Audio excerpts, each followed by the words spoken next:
എല്ലാവർക്കും സ്വാഗതം. ഞങ്ങൾ ഇന്ന് വെസ്റ്റ് വിട്രിംഗ് ബീച്ചിൽ പോയി. ഞങ്ങൾ മെയിൻ ബീച്ചിൽ പോകാൻ ഞങ്ങൾക്ക് പറ്റിയില്ല. ഞങ്ങൾ പക്ഷേ ഒരു പെബിൾ ബീച്ചിൽ പോയി. അതിൻ്റെ അടുത്ത് തന്നെ നല്ലൊരു ആംബിയൻസ് ആയിരുന്നു. ആംബിയൻസ് എന്ന് വെച്ചാൽ നമുക്കവിടെ ബാർബിക്യൂ ചെയ്യാം. മിക്ക ബീച്ചും ബാർബിക്യൂ ചെയ്യാനോ അല്ലെങ്കിൽ ബോർഡിങ്ങോ അങ്ങനെയൊന്നും സമ്മതിക്കത്തില്ല. പക്ഷേ ഇവിടെ എല്ലാം പറ്റുമായിരുന്നു. പിന്നെ വെള്ളത്തിലിറങ്ങി കളിക്കാനായിട്ട് അത്ര നല്ലൊരു സൗകര്യമില്ല. കാരണം നല്ല ആഴമുള്ളൊരു ബീച്ചുമാണ്, നല്ല ശക്തിയുള്ള തിരയുമാണ്. അപ്പം നമ്മളെ കൊണ്ട് അങ്ങ് വലിച്ചോണ്ടങ്ങ് പോകും. ഞാനും പിള്ളേരും മാത്രം ഇറങ്ങി. അവർക്ക് വയ്യാത്തതുകൊണ്ട് അമ്മയ്ക്ക് ചുമയൊക്കെ ആയതുകൊണ്ട് അമ്മ ഇറങ്ങിയില്ല. പക്ഷെ ഞാനും പിള്ളേരും ഇറങ്ങി കുറച്ച് നേരം കളിച്ചിട്ട് പോന്നു. തണുപ്പുണ്ടായിരുന്നു, പക്ഷേ അങ്ങ് ഇറങ്ങിക്കഴിഞ്ഞ് കഴിഞ്ഞാൽ നമുക്ക് വലിയ തണുപ്പൊന്നും തോന്നിയില്ല. പക്ഷെ തിരയുടെ ശക്തി കാരണം ഞാൻ പിള്ളേരെ കയ്യിൽ നിന്ന് വിട്ടിട്ടില്ല. പിന്നെ ഞങ്ങളവിടെ ഡ്രസ്സൊക്കെ മാറി, കാലത്ത് തന്നെ ഡ്രസ്സൊക്കെ മാറി അവിടെ ഒരു ഫിഷ് ആൻഡ് ചിപ്സ് കൊടുക്കുന്ന കടയുണ്ടായിരുന്നു. ഞങ്ങൾ അവിടെ നിന്ന് ഫിഷ് ആൻഡ് ചിപ്സൊക്കെ കഴിച്ച് ഒരു വൈകുന്നേരം നല്ല സംഭവം ബഹുലമായി ഞങ്ങൾ വൈകുന്നേരം തീർത്തു.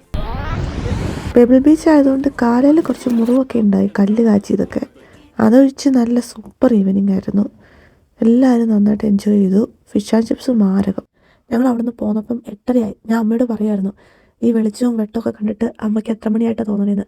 ഒരു 4 മണി കൂട്ടി പറയത്തില്ല.